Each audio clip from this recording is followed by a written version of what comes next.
तैनात होने वाले chief justice of Pakistan Yahya Khan Afridi मुतहरिक हैं।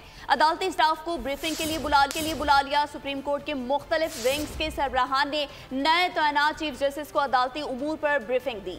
मजीद जानते नुमाइंदा बोल न्यूज़ जुल्करनैन से। जुल्करनैन बताइएगा क्या ब्रीफिंग दी गई है? कि मुख्तलिफ जो सुप्रीम कोर्ट की ब्रांचेज हैं उनके सरबराहान को बुलाया गया था आज ब्रीफिंग के लिए नामजद chief justice justice Yahya Afridi की जानिब से, और उन्होंने अपने जो स्टाफ की जो ब्रीफिंग है वो दी कि कौन सी डिपार्टमेंट में कितने केसेज हैं और वो क्या काम कर रहे हैं। उस हवाले से जस्टिस याहिया आफरीदी ने मुख्तलिफ टास्क को दिए कि वो टास्क फुलफिल करने के बाद, वो काम करने के बाद दोबारा से उनको ब्रीफ किया जाए। उस हवाले से उसने डिफरेंट डायमेंशन उनको बताई हैं। के हवाले से उन्होंने 2 से 3 दिन का उनको टाइम दिया है कि वो करके दोबारा फिर आके ब्रीफिंग भी देंगे।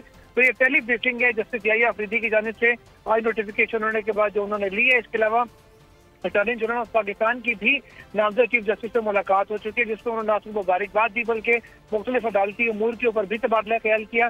चीफ जस्टिस काजी फायज ईसा से भी आज वो 2 मरतबा मुलाकात कर चुके हैं, जबकि ऐवान सदर 26 तारीख को उनकी हलफबर्दारी की तकरीब की तैयारियों के सिलसिले में सुप्रीम कोर्ट इंतजामिया से भी एक मीटिंग कर चुका है, जिसमें मेहमानों की फहरिस्त मांगी गई है जो अगले 24 घंटे के दौरान जो है वो ऐवान सदर को फराहम कर दी जाएगी।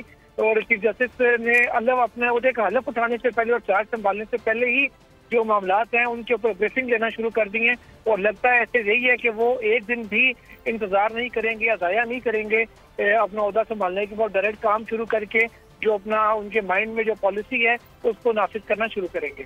जी बहुत शुक्रिया जुल्करनैन इकबाल तमाम तर सूरत हाल से अपडेट करने के लिए।